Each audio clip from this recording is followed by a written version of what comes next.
Today we're going to install a new battery on this 2008 Jeep Wrangler Rubicon. Alright, so I just made a video of how to remove the battery, and here's the video of how to replace it.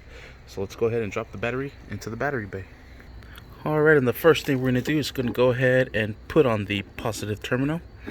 Everyone's might be different. This one has done a little aftermarket work, so it has a bunch of wires, but I'm going to go ahead and plug in the positive one.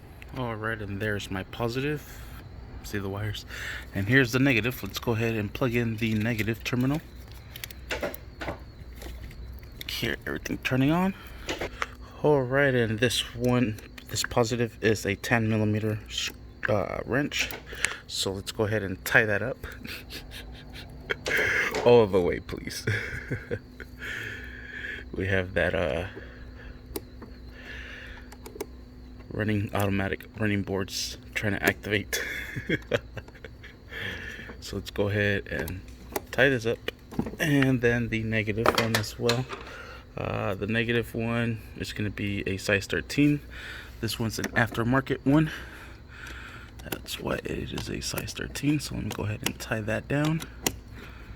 Alright, and there it is. This one should have a battery clamp, but it does not. The battery I took off is super big. I can understand why. They have a lot of aftermarket stuff in it that requires power, electricity. So let's go ahead and turn it on. Let's see. Aftermarket. Oh, where's the key?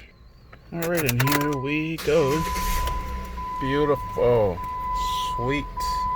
And that is how you do that. Thank you for watching. Please like and subscribe.